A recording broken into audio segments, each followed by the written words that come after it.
Aquí vamos a hablar precisamente de cuáles son las inquietudes de nuestra población y cuáles son las luces, las soluciones, las perspectivas y los argumentos sobre este tema.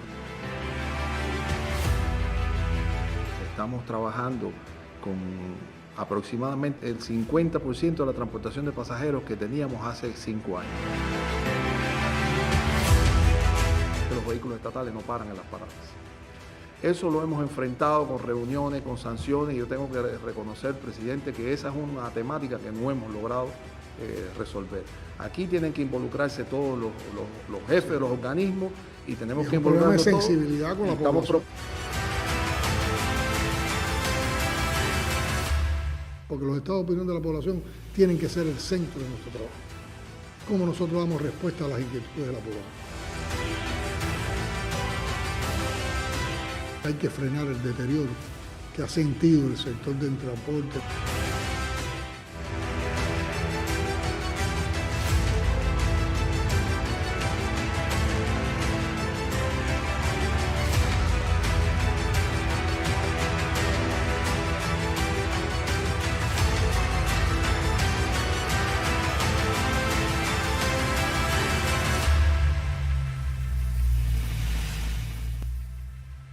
Una vez más, volvemos a Desde la Presidencia, un programa que está concebido precisamente para dar información, reflexionar, analizar y proponer soluciones sobre los problemas más acuciantes en nuestra sociedad. En esta ocasión, para darle continuidad a los programas anteriores, traemos el tema del transporte. Un tema que está presente en todas nuestras casas, en todas nuestras familias, en todo lo que hacemos, en toda la actividad económica. Un tema que tiene relación con los temas abordados en programas anteriores, tanto lo que tiene que ver como parte del recrudecimiento del bloqueo, la persecución energética que tiene afectación en el transporte y también cómo el transporte afecta otros sectores de la economía y en particular aspectos tan sensibles como son la distribución de la canasta abordada en el último programa. La actividad de transporte es reconocida también a nivel mundial como una actividad que ha sido fuertemente sacudida por los efectos de la crisis global y también de la crisis pandémica. Por lo tanto, lo que está sucediendo en el país no es ajeno a lo que existe en el contexto mundial. Pero aquí vamos a hablar precisamente de cuáles son las inquietudes de nuestra población y cuáles son las luces, las soluciones, las perspectivas y los argumentos sobre este tema. Y para eso hemos invitado al ministro de Transporte, Eduardo Rodríguez, que gentilmente nos acompaña en este programa. Hay que decir que el tema del transporte tiene también un enorme vínculo con problemáticas que hay en el contexto internacional. Y traigo aquí unos apuntes que tienen que ver con criterios del Banco Mundial sobre el transporte a nivel global. Dice así: las crisis simultáneas de los últimos años que abarcan desde el creciente riesgo climático hasta la COVID-19 y la guerra en Ucrania han alterado profundamente el sector del transporte. Aumentar la resiliencia del sistema del transporte mundial permitirá a los países en desarrollo adaptarse a las cambiantes circunstancias globales y a los nuevos desafíos. Esto se refiere no solo a la movilidad de los pasajeros, sino también al transporte de carga y a la logística. Y no mencionamos este apunte del Banco Mundial porque estemos buscando pretextos para justificar nuestras propias situaciones, pero no podemos analizar nuestra propia situación si no partimos también de una relación de esa situación con el contexto internacional. También aquí tenemos recogido algunos estados de opinión de la población sobre el transporte.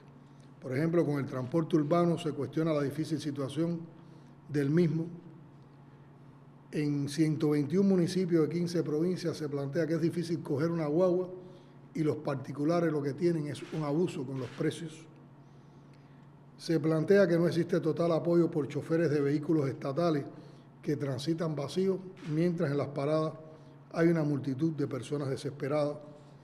En el paradero, y esta es una denuncia concreta, en el paradero de los P de San Agustín hay corrupción en la que entran hasta los directivos, que lo que hacen es quitarle las piezas a los ómnibus para venderlas a los particulares, poniendo las viejas. No hay combustible para los ómnibus de transporte público, sin embargo, los fines de semana estos medios son alquilados para ir a la playa. Esto es una opinión que se da en Pinar del Río. Con relación al transporte ferroviario, se plantea que el tren es un tremendo alivio y sobre los coches motores hay demandas y expectativas. Muchos dicen que qué bueno que es que el coche motor sigue trabajando. Esas son 10 opiniones en Fomento, 6 en Manzanillo y 4 en Salvador. Tiene que ver mucho que la vida de algunos municipios nuestros está muy favorecida cuando hay un funcionamiento estable de los coches motores. Hay otros donde hay una demanda, por ejemplo, en Río Cauto, ¿por qué no acaban de poner el coche motor de Bayamo a Río Cauto? En Jiguaní se plantea que el gobierno de Contramaestre debe tomar interés en reparar el coche motor que viaja hasta Jiguaní. Y con relación a los porteadores privados, se plantea que la mayoría del transporte que hay es particular, son los que están moviendo a la gente. El transporte particular tiene los precios mandados, y es la manera así en que lo expresa la población. ¿Por qué se prioriza a los particulares con el combustible si son los más caros? Los inspectores de transporte tienen que jugar su papel con exigencia. Los particulares están cobrando igual precio de los tramos como si fuera hasta el destino final. O sea, ministro Eduardo, aquí hay todo un grupo de criterios de la población que tienen que ver con las insatisfacciones de nuestro pueblo con la problemática del transporte, que sabemos que es una problemática muy afectada por el recrudecimiento del bloqueo, pero también tiene que ver con insuficiencia interna. Creo que sería oportuno que tú pudieras dar tu visión como ministro sobre estas problemáticas a nuestra población. Sí, cómo no, presidente. Muchas gracias por invitarnos a este espacio y, por supuesto, un saludo a todos los que nos siguen en esta transmisión. Nosotros, conscientes de la situación compleja que tiene el país en lo que nos corresponde, que es el transporte, tenemos una situación bastante difícil. Si hablamos de las transportaciones de pasajeros, que es lo que más directamente toca a la población, estamos en uno de los peores momentos de los últimos años. Estamos trabajando con aproximadamente el 50% de la transportación de pasajeros que teníamos hace 5 años. Diariamente, hace 5 años en Cuba se transportaban unos 5,8, 5,9 millones de pasajeros diarios y hoy se están transportando unos 2,7 millones de pasajeros. Eso tiene una expresión directa en la satisfacción del pueblo, porque hoy la mitad de las rutas estatales no tienen un funcionamiento estable, no tienen un servicio, porque una parte de los ómnibus tiene problemas de paralización técnica y otra parte tiene problemas de abastecimiento de combustible. Esto trae como consecuencia que efectivamente hay muchas localidades, muchas rutas del país que hoy solo se abastecen o se satisfacen con servicios de porteadores privados. Más adelante les voy a comentar algo de eso, porque realmente esa es una de las grandes insatisfacciones. Como mismo se menciona ahí, la insatisfacción más grande que nosotros percibimos a través de redes, a través de todo el intercambio que llevamos diariamente, es precisamente la afectación que tiene el servicio estatal de transporte público, que es el que mueve la mayoría, todavía incluso en estas circunstancias. Esa es una primera insatisfacción. La otra insatisfacción grande, que también es bastante frecuente, tiene que ver con los precios que ofertan los porteadores privados.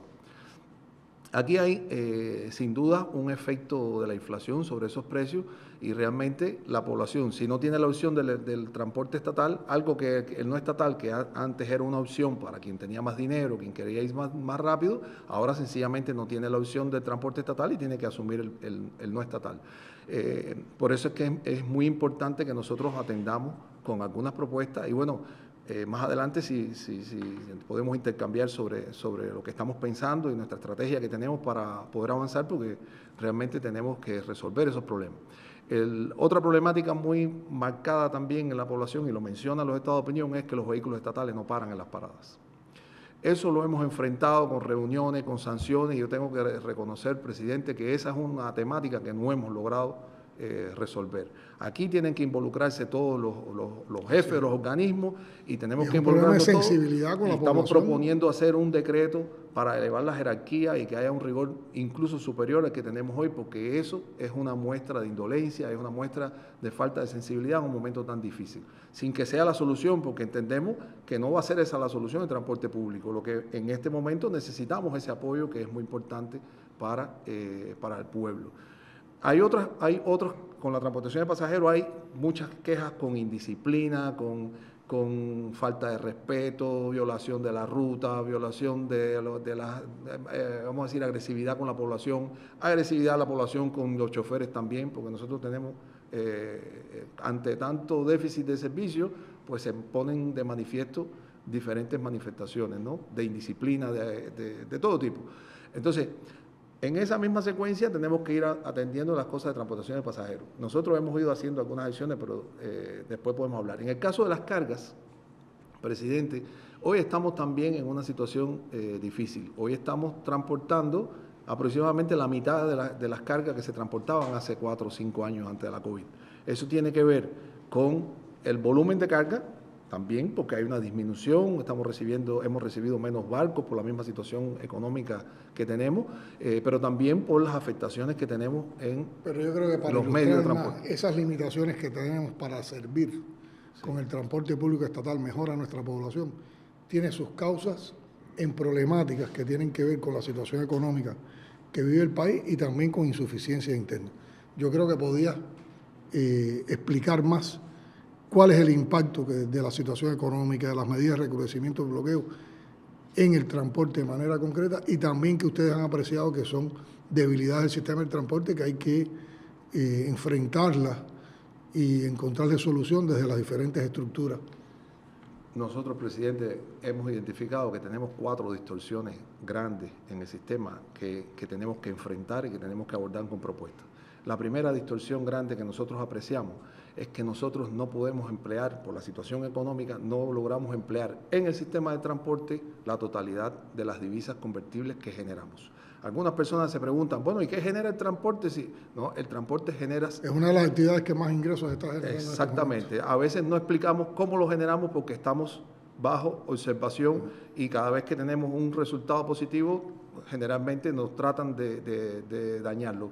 Pero realmente tenemos buenos resultados, generamos, y por la situación económica esas divisas se utilizan en otras prioridades del país. Por tanto, la primera distorsión grande que nosotros entendemos que tenemos es que tenemos que buscar... O sea, que hay un problema de disponibilidad de divisa como lo tiene toda la economía nacional. Exactamente. Ahora, esa falta de disponibilidad de divisa, ¿qué les impide a ustedes asegurar del transporte? Nos impide la adquisición de las piezas de repuesto, nos impide la adquisición de los combustibles, las baterías, los neumáticos, las piezas de repuesto, los medios automotores, los medios de transporte en general, los de todas las ramas, el ferrocarril, la aviación, requiere para su sostenibilidad y mantenimiento básicamente productos que son de importación, porque incluso los que se producen en la industria, que no son pocos, requieren de materias primas que son de importación, presidente. Y hay algunos productos para el transporte que no se pueden producir en Cuba porque no hay tecnología para hacerlo. Entonces, si no tenemos oportunamente las divisas convertibles que llevan esas piezas, lo que ocurre frecuentemente es que cuando tengo un vehículo parado, le cojo a ese vehículo la pieza, se la pongo a otro, y cuando pasan 2 meses, usted lo que tiene en el parqueo es un porque después a ese mismo vehículo le tomaste la otra pieza y la otra pieza. Y entonces se genera un desorden. Es lo que la gente dice en canibaleo. El canibaleo. Pero la génesis de eso está en la falta del suministro oportuno de piezas de repuesto, que es un problema largo, viejo que tenemos en Cuba, que hacemos las inversiones de los medios de transporte, sin embargo, no logramos asegurar el mantenimiento. No logramos el mantenimiento. Que es lo que hace sostenible un sistema. Efectivamente. Por eso, asociado a esa distorsión de las divisas convertibles, nosotros tenemos que lograr, por algunas medidas que podemos intercambiar después, garantizar esa divisa convertible que necesita el sistema, para las baterías, para los neumáticos, para las piezas, para el mantenimiento, para los lubricantes y para el combustible, que es un tema importante. La otra distorsión compleja que tenemos, presidente, tiene que ver con la moneda nacional. Es que los servicios que se prestan en el transporte no se cubren, sus costos no se cubren ni con los ingresos, porque se utilizan tarifas centralizadas, ni se cubren con los aportes del presupuesto, porque ya sabemos que el presupuesto tiene un déficit y no tenemos capacidad para cubrirlo. Entonces, ¿cómo resolver lo de las tarifas? Si no podemos incrementarle las tarifas más a la población, ¿cómo resolver que el presupuesto no alcanza para el mantenimiento de la infraestructura? También eso nos presupone un reto que tenemos que pensar cómo, por la vía de los tributos, por diferentes alternativas que también tenemos identificadas, resolvemos ese problema sin que eso se traslade a la inflación, sin que eso se traslade a la población y que podamos garantizar la sostenibilidad del sistema, porque con divisa y con moneda nacional se garantiza la seguridad de la operación. El transporte es un sistema que necesita seguridad, presidente, porque tiene que ver con la vida de las personas, todo lo que se ejecuta. Esa es la segunda distorsión. Tenemos una tercera distorsión, presidente, que es que las formas de gestión estatales tienen una operación económica diferente a la de las formas de gestión no estatal. Fíjese, en transporte hay tres componentes de la estructura de costo. Un componente de la estructura de costo tiene que ver con el mantenimiento, todo lo que se utiliza en el mantenimiento. Lo que usted decía, el neumático, la batería y todo eso. Eso se adquiere en dólares. La empresa de gestión estatal, cuando logra adquirir el dólar, lo adquiere a través de las autorizaciones que se emiten y lo compran a 24 pesos. Sin embargo, una empresa de gestión no estatal accede a ese dólar a través de otro mercado. Eso es un componente del costo, que es alrededor del 30%, que va directamente al precio que cobran los porteadores privados, diferente al de la forma de gestión estatal. Hay otro componente del costo que es el combustible, que es aproximadamente un 25% de la estructura de costo de la operación. Ese combustible, la empresa estatal lo recibe por una asignación, con limitaciones, pero cuando lo recibe lo paga a un precio mayorista. Nosotros hemos decidido que la forma de gestión no estatal paguen el mismo precio. ¿Dónde está el problema? El problema es que no le damos el acceso al combustible siempre, porque no hay disponibilidad, cuando hay se priorizan determinados servicios. Sin embargo, la forma de gestión estatal, excepto en La Habana, que ha habido determinada decisión, en muchos lugares del país no tienen un acceso directo al combustible, entonces lo adquieren de una manera irregular, a través de revendedores, o lo adquieren de otra manera, que en muchos casos es también 10 veces superior el precio al que está normalmente en los servicentros. Esa es la otra estructura de costo que también es diferente. Y la otra es los ingresos del personal, presidente. Los salarios de las empresas estatales, con la intención de no afectar al pueblo, de no subir los precios, se han mantenido en un nivel que las empresas estatales no pagan mucho. Sin embargo, la forma de gestión no estatal, nadie se va a un emprendimiento personal si no va a buscar unos ingresos que le permita garantizar el estado de su familia en un ambiente de inflación que exige cada vez más a las personas. Entonces nosotros tenemos que resolver los problemas de la empresa estatal, que con lo que genera no da la cuenta, y tenemos que resolver lo de la empresa no estatal para que no tenga que cobrar tanto para cubrir sus costos, porque realmente nosotros que monitoreamos, que modelamos, que nos metemos dentro de la economía de la empresa no estatal o de la forma de gestión no estatal, sabemos que la estructura de costos no tiene nada que ver y la persona lo percibe como que es extremadamente caro, porque se cobra en un tramo 200 pesos donde antes se cobraba 10 pesos, pero eso es una gestión que está influenciada por todas y también hay abusadores y también hay, que usted sabe que nosotros lo enfrentamos y tomamos medidas y quitamos la licencia, pero de todas maneras eso está en el ambiente y está en la percepción de la población y es algo que tenemos que atender y resolver. Falta una distorsión que tiene que ver con que los planes que hacemos proyectan resultados que después no se conectan con el acceso a los recursos principales. El transporte necesita para el cumplimiento de sus misiones combustible, tanto los servicios que prestan la forma de gestión no estatal como los que prestan la forma de gestión estatal. Puse el combustible, pero es lo mismo con el lubricante. Son recursos que se adquieren en divisas por el país y que después se comercializan en moneda nacional a través de un mecanismo administrativo. Mecanismo administrativo que obliga constantemente a adoptar decisiones, a fragmentar, y todas esas decisiones administrativas le hacen mucho daño a la operación de transporte, porque está constantemente teniendo que esperar. O sea, ese es otro fenómeno que tenemos el plan, proyectamos que hay que hacer tantos millones de toneladas y tantos millones de pasajeros, sin embargo, lo que asegura eso desde el punto de vista de los recursos materiales, entonces pasa por un camino de asignaciones y demás que resultan muy, muy inconvenientes. O sea, hemos hablado de varias temáticas. Hay una temática que es con relación a la responsabilidad social que tienen los vehículos estatales, sí. Con sensibilidad hacia los problemas de la población a la que pertenecemos todos, de que paren cuando pasan vacíos, pues no tiene sentido. Si está gastando de todas formas el combustible cuando está en una ruta, si además tiene compatriotas esperando durante largo tiempo una parada, ¿qué justifica que un transporte estatal no pare cuando tiene capacidad en una parada? Eso tiene que ver mucho con la sensibilidad de los choferes, pero tiene que ver también mucho con la exigencia de los jefes de esos choferes. Por lo tanto, yo creo que también nosotros tenemos que profundizar en una discusión sobre este tema a camisa quitada, como se dice, con los dirigentes fundamentales en todas las instituciones estatales. De hecho, tienes la denuncia aquí de un caso en el paradero de San Agustín que creo que también deben revisar. A mí me gusta mucho empezar siempre estos programas con los estados de opinión de la población, porque los estados de opinión de la población tienen que ser el centro de nuestro trabajo. Cómo nosotros damos respuesta a las inquietudes de la población.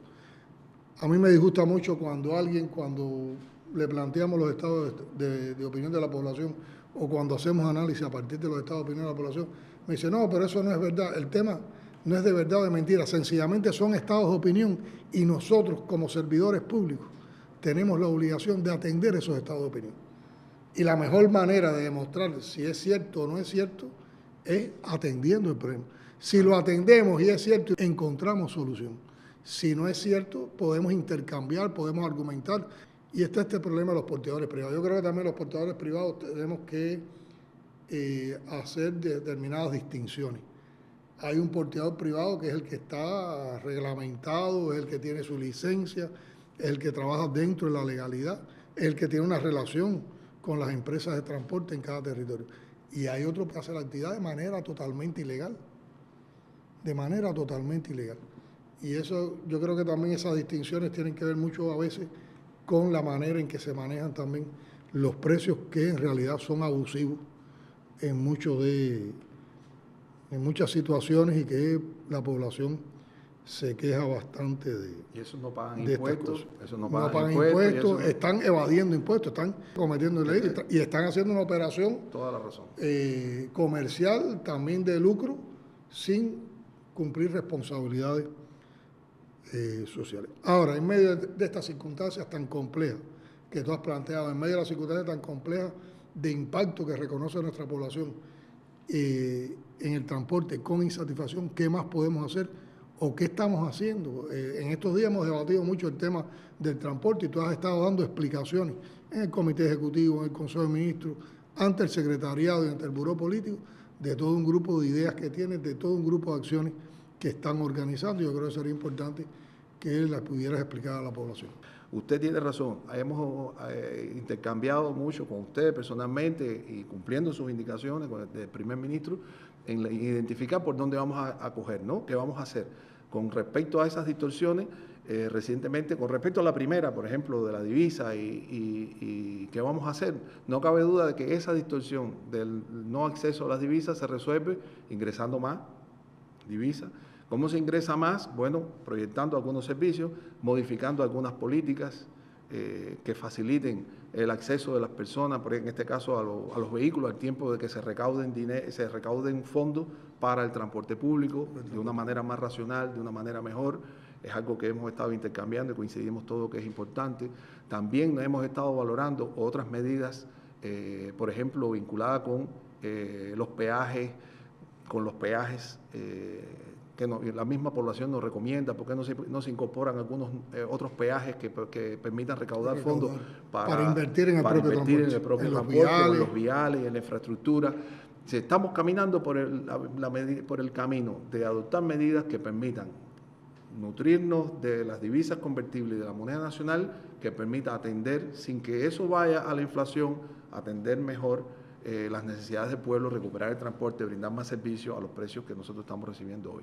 También estamos trabajando, si tenemos esas garantías, podemos entonces incluir a los porteadores privados dentro de las atenciones que le damos a las empresas estatales y crear una especie de mercado que ha sido una pretensión desde que se difundió el trabajo por cuenta propia, de poderle vender a los porteadores privados también a precios normales, no a lo que lo compran hoy en el mercado de la calle, venderle los neumáticos, las baterías. Son un grupo de temas pendientes que no hemos podido enfrentar porque todo eso cuesta divisas convertibles y realmente tenemos que enfrentarlo. Pero las ideas para enfrentar esas distorsiones y salir adelante están ahí, pero tampoco estamos parados en eso. Es decir, usted sabe que estamos haciendo cosas al mismo tiempo para poder salir adelante y recuperarnos, porque eso es lo que espera nuestro pueblo de nosotros. Otra de las medidas, presidente, sobre las cuales estamos trabajando es en la actualización de la política de comercialización de vehículos en Cuba.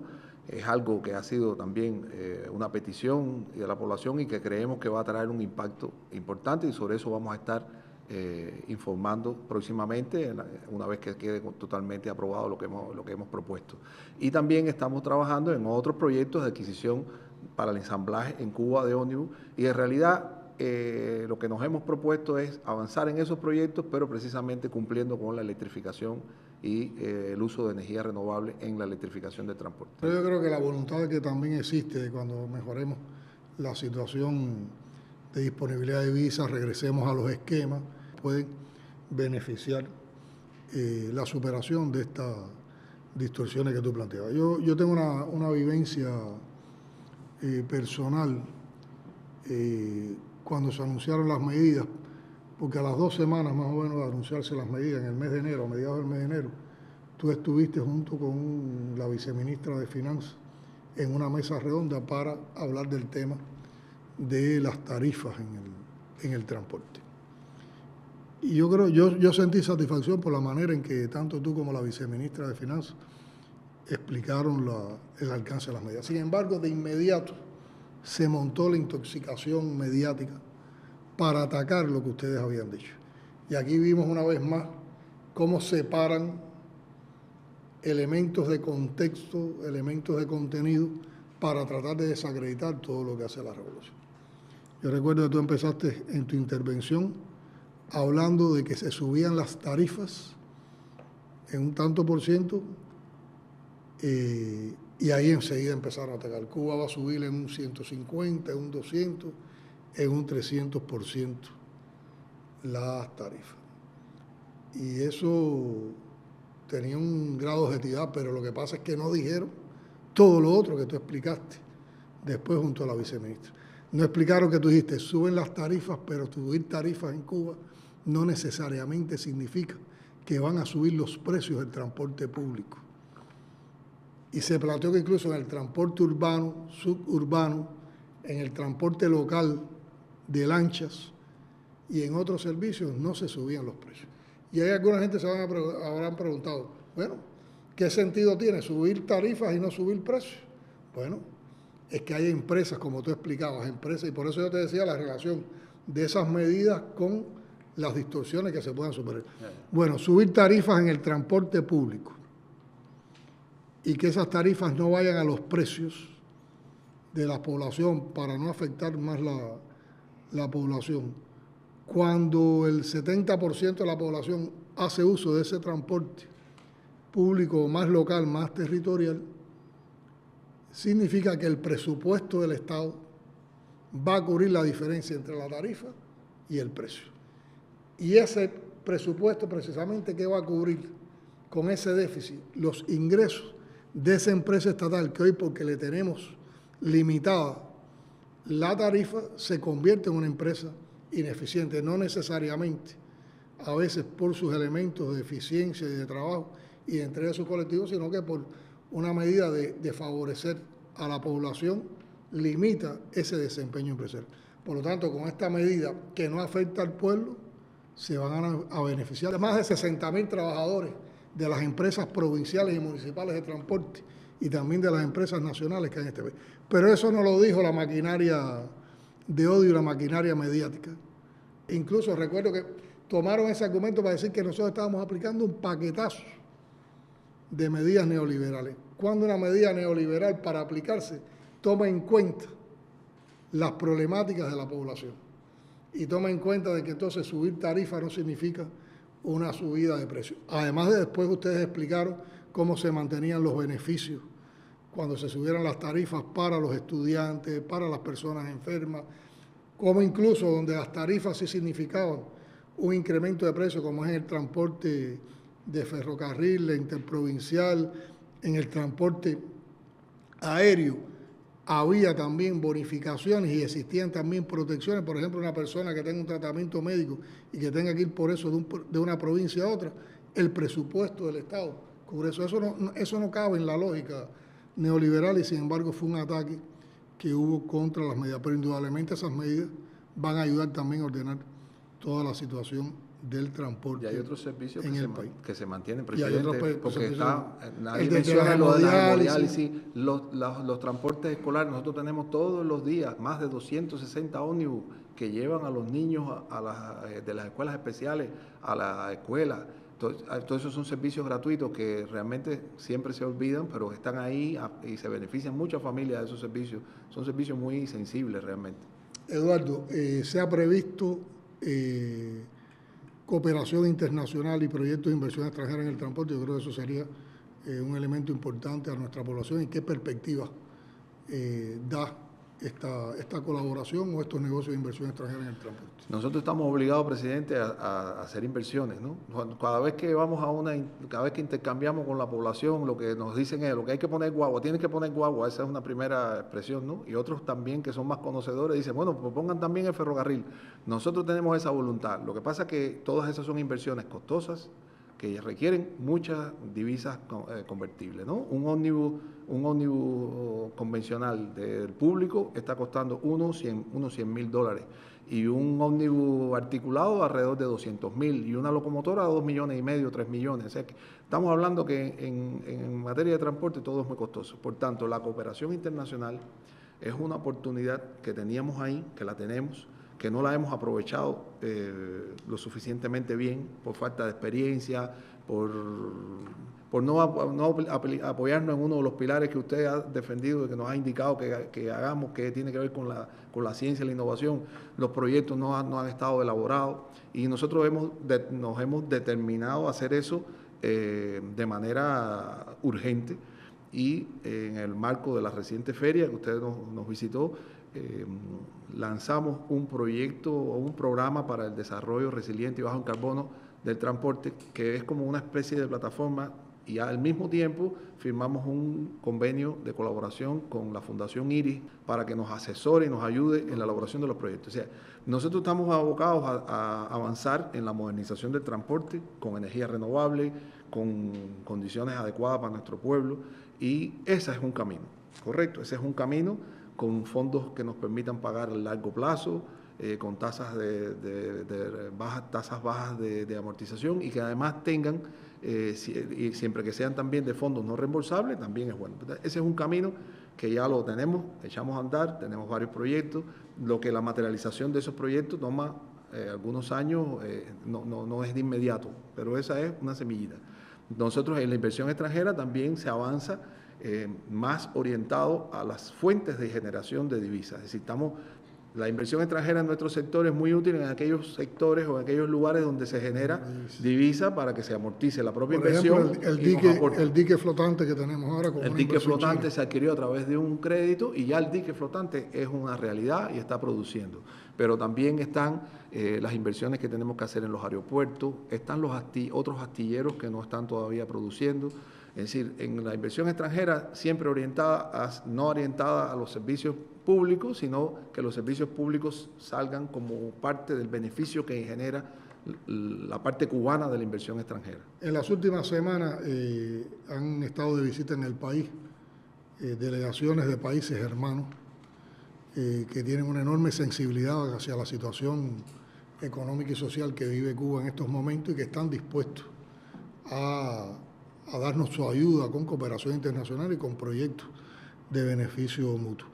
Y yo he insistido tú has estado presente en algunas de esas conversaciones, he insistido mucho en cómo nosotros nos podíamos apoyar en ello para potenciar el transporte eléctrico, el transporte con fuentes renovables de energía en nuestro país.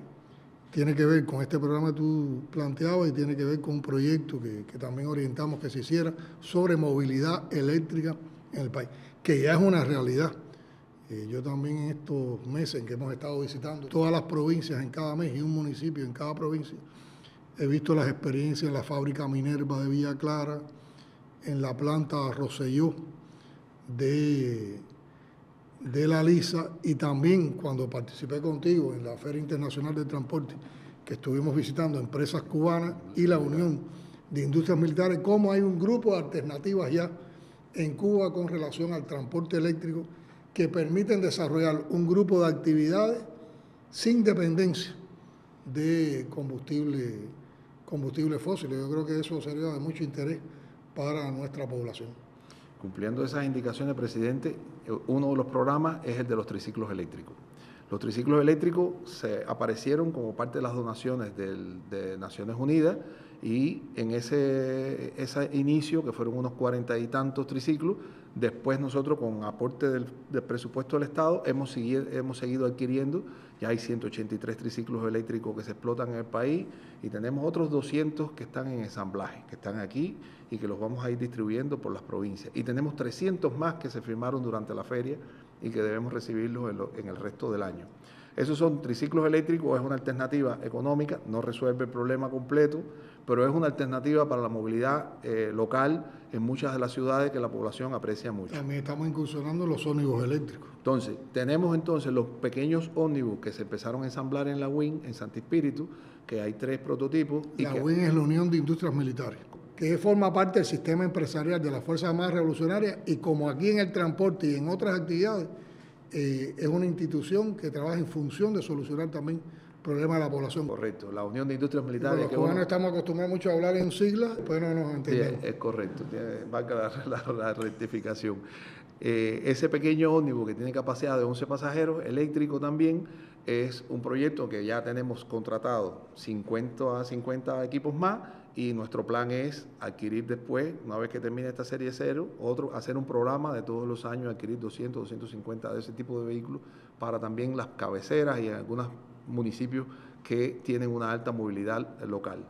Estamos avanzando más rápido, presidente, en los medios de transporte que en las estaciones de carga. Esa es una tarea que tenemos pendiente. Es importantísimo, porque no tener estaciones solineras estamos consumiendo, nos limita. Estamos consumiendo del sistema electroenergético nacional, que ya sabemos las dificultades que tiene. Entonces, tenemos que avanzar más rápido en las solineras y después en las solineras y en las estaciones de carga sobre energía renovable. Explica qué es una solinera. Una solinera es simplemente una estación de carga con paneles fotovoltaicos que recibe la energía del sol y que se conecta al vehículo y traslada la carga, que puede tener acumulación o no, dependiendo, todo es costo, porque si tiene acumulación es más costoso, pero permitiría entonces la carga por la noche. Si es sin acumulación, pues solamente tendría la posibilidad de cargarse. Ahora, tenemos muy buena experiencia. Por ejemplo, hay ministerios como el Ministerio de Comunicaciones, y en particular la empresa de Texas, que han ido montando todo su sistema de transportación y de servicios sobre vehículos eléctricos. Recursos hidráulicos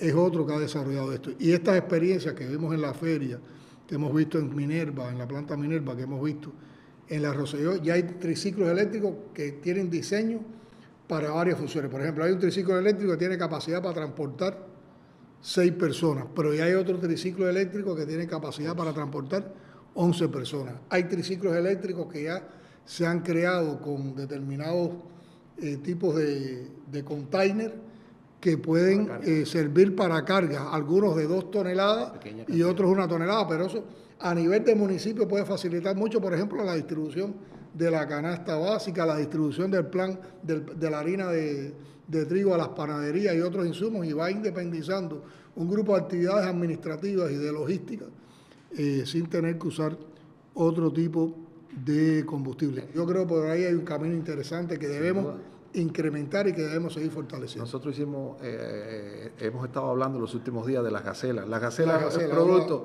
Nosotros tenemos que comprar más gacelas, pero cuando hablamos de comprar más gacelas, estamos en ese proceso de incrementar las gacelas en la capital, porque tiene mucha aceptación el servicio. Pues todas las demás provincias también nos dicen, bueno, ¿y cuándo van a llegar las gacelas a las provincias? ¿No? Cada vez que hacemos algo y que pensamos en incrementar servicios, tenemos que hacerlo en todo el país. Y por eso es que a veces nos toma un poco más de tiempo. Digamos, los triciclos eléctricos, si hubiéramos puesto los 200 triciclos eléctricos en la capital, se sintiera más el impacto, pero 20 triciclos eléctricos en la capital no es tanto, pero por ejemplo los hemos puesto en la Isla de la Juventud y ha sido algo de gran impacto. O sea que eso nos toma un poco más de tiempo porque todo requiere divisa.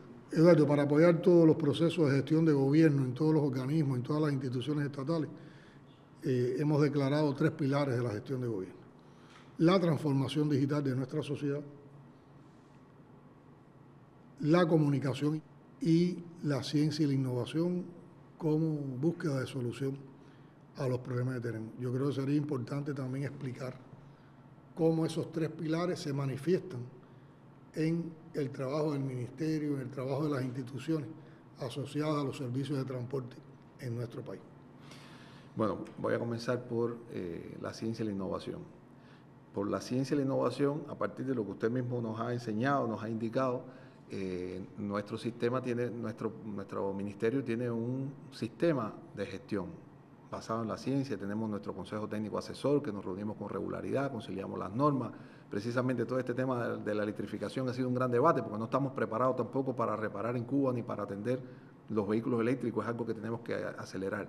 Y si no fuera por la innovación, presidente, yo creo que a estas alturas nosotros no tuviéramos todavía servicios, porque muchas empresas han logrado sobrevivir y resistir y seguir prestando servicios gracias a la innovación de miles de trabajadores del sector que todos los días se esfuerzan por llevar soluciones, y también tenemos un programa estable de colaboración con las universidades que está en todo el país, y todas las direcciones provinciales de transporte lo mantienen, y que aparecen soluciones. Hemos tenido soluciones tanto de organización de tráfico, soluciones de optimización de recorridos de ruta. Solución para, no sé si recuerda que tuvimos un problema con los hilos cementos que no se descargaban, y con la Universidad de Villa Clara se hizo un proyecto. Sí, hemos tenido muchos proyectos, sistemas informáticos, que ahora después voy a referirme a ellos, pero bueno, hablando de ciencia e innovación, es algo que en el sector está presente. Ojalá quisiéramos que fuera más. Realmente en algunos casos el diseño de la solución atraviesa por prototipos, y nos paramos ahí porque no tenemos el poco dinero que hace falta para prototipos, pero no nos paramos y estamos trabajando en todas las direcciones, y esa es una realidad en el sistema. En el caso de la informatización, nosotros tenemos más de 64... Transformación digital de la sociedad. La transformación digital de la sociedad, disculpen ustedes por la simplificación del término. En el sistema tenemos más de 60 proyectos de informatización, algunos que tienen un impacto directo en la población. Que ya son aplicaciones que están en uso, que funcionan, como por ejemplo Viajando, que es la aplicación que se usa para la comercialización de pasajes, y que recientemente le hicimos una actualización para resolver algunas de las deficiencias que más la población nos criticaba. Viajando tiene un problema, que Viajando comercializa pasajes y no hemos logrado subir del 50% de las ofertas. Pues lo que pasa es que a las 8 de la mañana, 8:30, cuando se ponen las capacidades disponibles del día, no alcanza. Es una oferta de 7.000 contra una pretensión de 40.000. Entonces esa es realmente una tensión muy fuerte para la aplicación. Desarrollamos otra aplicación que es la aplicada urbano, que permite saber por dónde van las rutas de los ómnibus de la capital. Esa aplicación, con los problemas que tenemos actualmente, ha tenido problemas, porque actualmente con los déficits de combustible, con las paralizaciones, hemos tenido que mover ómnibus de una terminal para otra. Cuando usted empieza a hacer eso, la aplicación tiene que funcionar a partir de la estabilidad de la información, y cuando eso falla, cuando tenemos que formar esos problemas, también falla la aplicación. Pero la aplicación no es el problema lo tenemos otra vez en la operación. Pero son desarrollos muy útiles que, una vez logremos mejorar el entorno organizativo de la gestión, son aplicaciones muy buenas, son muy buenas. Tenemos otras muy sofisticadas que no impactan a la población, como es el Tratcom, que es la que se utiliza para el tráfico aéreo, que eso es soberanía, y que somos de los pocos países que tienen autonomía en esa... El día pasado un reportaje en televisión y demuestra que hay una alta calificación eso es un de las personas que operan este sistema en nuestro país, y con reconocimiento a nivel internacional, a nivel regional. Exactamente, en el marco de la OASI realmente... Ingresa divisa ese servicio también. Esa es una de las actividades importantes nuestras. Tenemos otros proyectos, ¿no? Hay proyectos de informatización vinculados con la licencia de operación de transporte. Nosotros pretendemos lograr informatizar la licencia de operación de transporte de manera que las personas no tengan que ir a hacer trámite, que se pueda aplicar y que se pueda pagar y que la aplicación sea como la que hicimos de viajero para las personas que vienen del exterior, que se inscriben y que se emita un código QR con la licencia, y que podamos... La informatización en nuestro sector tiene todavía mucho camino que andar. Me has hablado de ciencia e innovación como pilar, me has hablado de transformación digital, háblame de comunicación social. Bueno, en la comunicación social, presidente, nosotros yo personalmente llevo un rato escuchándolo a usted exigirnos que tenemos que comunicar y que tenemos que trabajar en el ámbito de la comunicación, y ciertamente le tengo que reconocer que teníamos una idea de lo que era eso, pero nunca habíamos entendido bien lo que de verdad significa comunicar. Y con ese objetivo, hace 3 meses, hoy, casualmente, cumplimos 3 meses, que iniciamos un nuevo emprendimiento comunicacional en redes sociales, en Facebook específicamente, que es la red social que según los estudios tiene mucha presencia de nuestro pueblo. Y realmente tenemos unos resultados de lo que usted nos ha indicado, de que la comunicación sea un verdadero pilar de la gestión de gobierno, que se convierta en una herramienta, no solo para informar lo que hacemos, sino para retroalimentarnos y con esa retroalimentación, como decimos nosotros, tomarlo como brújula y centrar nuestra atención hacia lo que más afecta a nuestro pueblo, lo que más dicen. Bueno, pues en eso estamos. Nosotros, cuando empezamos, por la envergadura del emprendimiento y cuando vimos lo que significaba, le denominamos internamente entre nosotros desafío. Le pusimos desafío. Desafío se llama la plataforma. Se llama desafío. Y hay comentarios muy favorables sobre ese trabajo que tú estás encabezando como ministro. Hay un reconocimiento que es uno de los ministerios que tiene una mejor situación de comunicación institucional con la población. Es un atrevimiento, presidente, pero es un atrevimiento que nos da mucha satisfacción, a pesar de la responsabilidad que implica y de el trabajo enorme que eso lleva.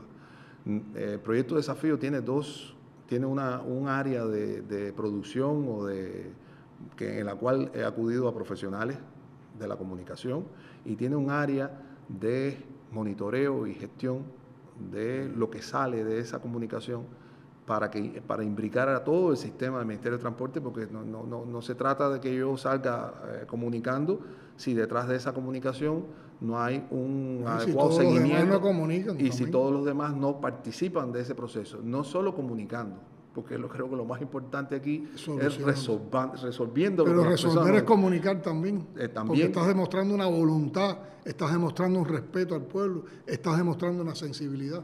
Y no solo decimos lo que hacemos, mire, tenemos muchos ejemplos de cosas que nos pasan. Puedo mencionarle el ejemplo del túnel. En el túnel de la bahía, que lo planificamos, 2 veces lo suspendimos porque no estaban todas las condiciones. La primera vez lo tuvimos que suspender porque vino mal tiempo, la segunda vez porque había Feria del Libro, pero ya esta tercera dijimos, bueno, está listo todo, hicimos la reunión, todo listo. Bueno, arrancamos y cerramos el túnel para hacer la reparación. Cuando cerramos el túnel, que lo publicamos, las personas nos dijeron, ministro, usted está diciendo que los viales alternativos son este y este y este y este. Dese una vuelta por los viales alternativos para que usted vea cómo están los viales alternativos. Ministro, yo espero que cuando hagan la reparación del túnel ustedes mejoren la iluminación porque el túnel está apagado. Ministro, las paredes están sucias. Y nosotros le incorporamos, presidente, más de 30 nuevas tareas al cronograma del túnel que no estaban originalmente previstas. Y además, después, cuando volvimos a publicar, reconocimos ante el pueblo que eso no nos quedó bien. Y que eso ustedes lo tenían que saber antes de haber empezado. Y eso que la población les estaba comunicando, ustedes lo tenían que haber sabido antes. Por eso yo insisto tanto en los sistemas de inspección, en la sistematicidad del trabajo. Aunque es muy bueno también que podamos desde las instituciones contar con ese apoyo del pueblo para ejercer control popular. Claro. Si ahí vinculamos control popular, opinión de la población, y si de verdad la comunicación institucional está orientada hacia la población, a ver los criterios de la población y a tener sensibilidad para resolver los problemas de la población, ahí estamos ganando. Y muchas veces tenemos las cosas, presidente, como usted dice, muchas veces, fíjese, todo lo que nos dieron lo pudimos hacer, teníamos los recursos. O sea, es cuestión simplemente de que a veces, si no tenemos ese sistema de comunicación, a veces nos quedamos cortos en la definición de las prioridades, en lo que tenemos que actuar.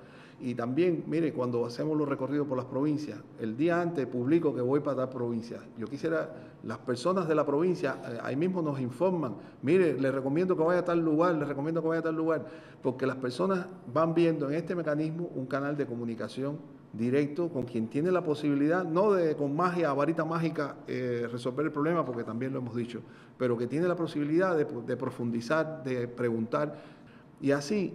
Hay varios proyectos que han salido de ese reclamo de la población que de otra manera nosotros tenemos prioridad de trabajo, tenemos objetivos, las hemos presentado, vimos el balance. Sin embargo, todas estas son cosas que están ahí delante de nosotros, que esa información de la población es muy valiosa. Es lo que le podía... Yo tengo la percepción a partir de las visitas estas que hemos hecho a los municipios en cada provincia, que los problemas del transporte que después de esas visitas hemos compartido con ustedes, cuando hemos regresado a la provincia, han ido compañeros de trabajo de ustedes del ministerio, comisiones, y han estado dando respuesta y hay un agradecimiento en los territorios también por la respuesta que ustedes han dado. Y ahí me parece muy importante y tiene que ver con el tema que abordamos en el programa anterior de la distribución de la canasta, cómo se están reactivando puertos que estaban inactivos en función de la canasta. Eso vuelve a darle vida a esos lugares donde la actividad portuaria fue la fundamental. Incluso puertos que solo utilizábamos con un determinado tipo de actividad como Carúpano, hoy lo estamos utilizando también en la canasta y ha dado más nivel de actividad, más estabilidad a los colectivos de trabajo y también mejores ingresos a esos colectivos, y ha viabilizado la entrega de la canasta llegando con más rapidez a las provincias. La operación Puerto de Transporte Economía Interna, hablamos de los pasajeros, que es lo que más cercano a la población, pero en el caso de las cargas se lleva una operación diaria que usted conoce, que realmente permite dirigir las prioridades. Hemos echado a andar Carúpano, el puerto de Nuevita tiene una actividad intensa en estos momentos, igual que Vita,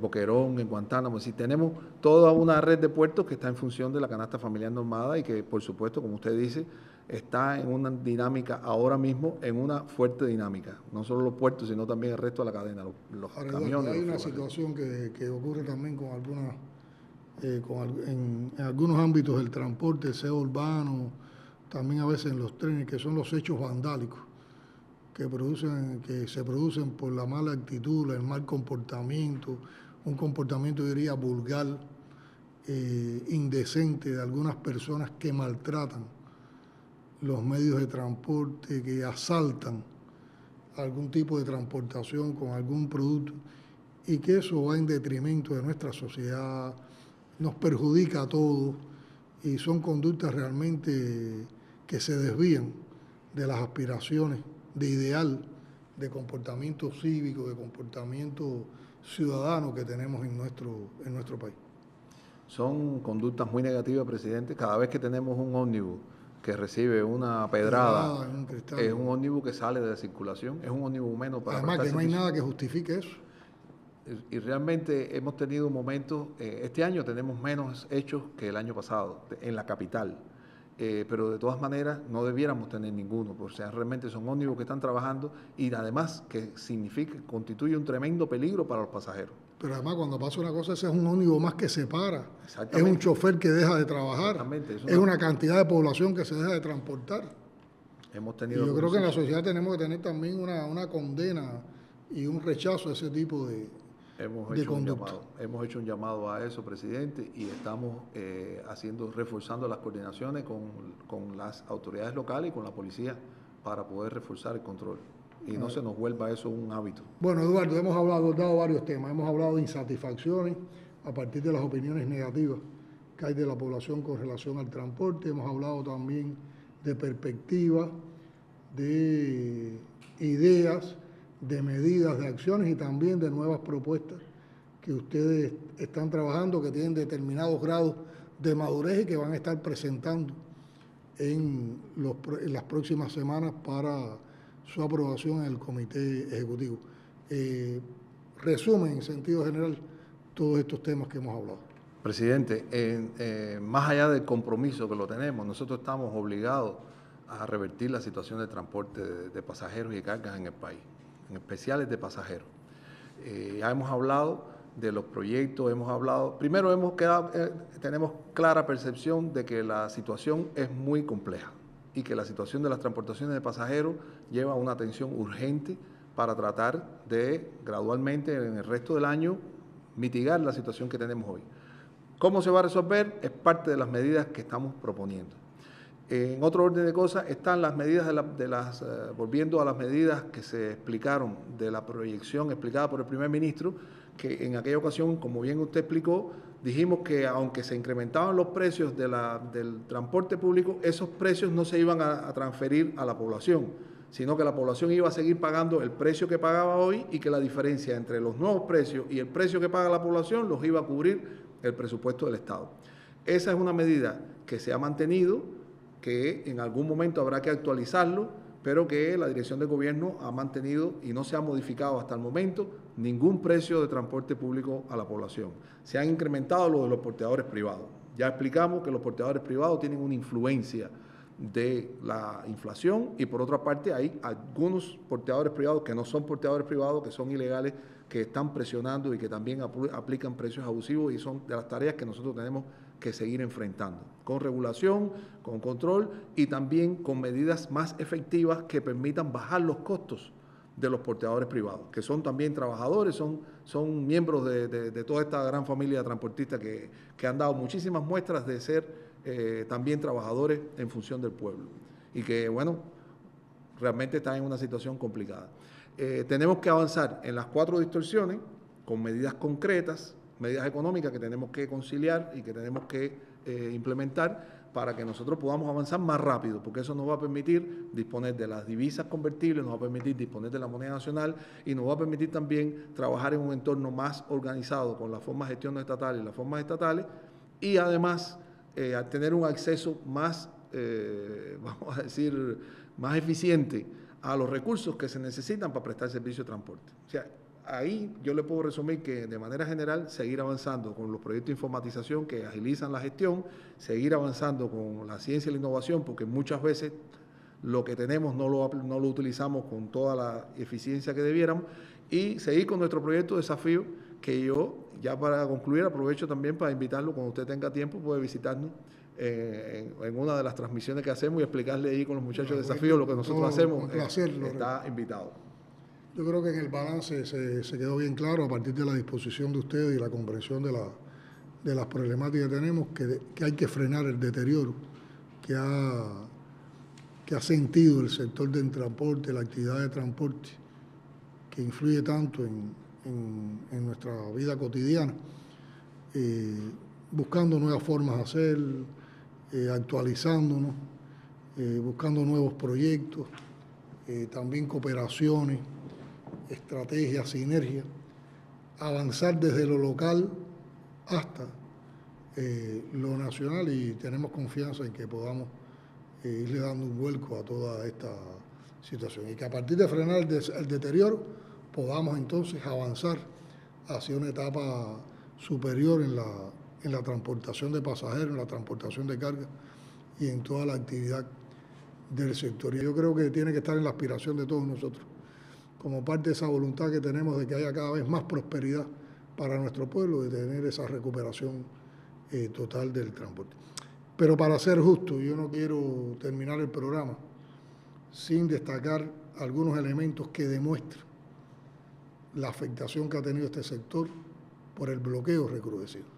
Y tiene que ver con un grupo de datos que están recogidos en el informe que se presentó en la última sesión de la Asamblea General de Naciones Unidas, donde Cuba presentó nuevamente la resolución contra el bloqueo. En ese informe están recogidas las afectaciones del bloqueo en todos los años de bloqueo, pero en particular actualiza esas afectaciones desde febrero del 2022 hasta marzo del 2023. Y, por ejemplo, se plantea que los daños ocasionados al sector del transporte en esta etapa alcanzan la cifra de $202.420.140, y que eso ha producido un deterioro progresivo de todas las capacidades de transportación de pasajeros y también de las infraestructuras. Y aquí tú mencionabas también el deterioro que hemos tenido en los viales. Eso ha provocado también menor oferta de servicios con serias afectaciones a la población. Por ejemplo, el transporte público solamente requiere más de $40 millones anuales. El precio de la adquisición de un ómnibus que circula en la capital de Cuba está fijado en más de $200.000. Una locomotora cerca de $2 millones. Un avión pequeño en más de $30 millones y un ferry en más de $10 millones. Una semana sin bloqueo. Recuerden que en este informe se reconoce que el bloqueo le cuesta a Cuba $13 millones diarios. Una semana sin bloqueo permitiría adquirir 206 ómnibus, 6 trenes, un avión y un ferry. Eso está en un monto de alrededor de más de 90 millones, que podría ser la operación matemática de 13 millones por 7 días. El transporte público de la capital requiere más de 80.000 litros de diésel diario, que es una cantidad de combustible que hoy, en las condiciones actuales de persecución energética y de afectación energética, no contamos para eso. Los fletes de transportación marítima de los cuales requerimos para que lleguen al país un grupo de mercancías necesarias se han triplicado en este periodo que recoge ese informe. Se mantienen las restricciones a los armadores internacionales en cuyos buques navegan tripulantes cubanos, así como los obstáculos para acceder a los puertos en los Estados Unidos en virtud de la ley Torricelli de 1992. Y fíjense cómo es esto: las autoridades de inmigración, al conocer que en un buque hay tripulantes cubanos, además de retenerlos en las afueras del puerto por varias horas, establecen guardia en el mismo, cuyo costo a honrar por la naviera o armador que tiene tripulación cubana es de más de $5,000 por cada día de permanencia en el puerto, además de que se le prohíbe a los tripulantes cubanos, marinos además, que desarrollen esa actividad, bajar a tierra. Esas son nuestras realidades, esas son las afectaciones que tiene el transporte para la población cubana y para la economía en las condiciones de bloqueo recrudecido y con la inclusión de Cuba en la lista de países que supuestamente apoyan el terrorismo.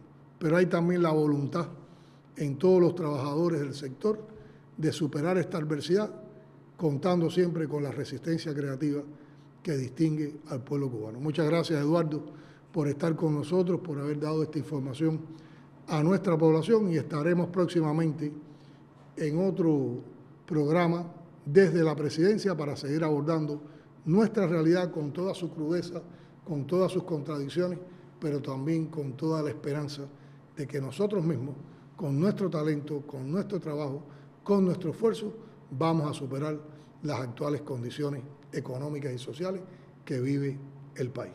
Hasta un próximo programa. Muchas gracias.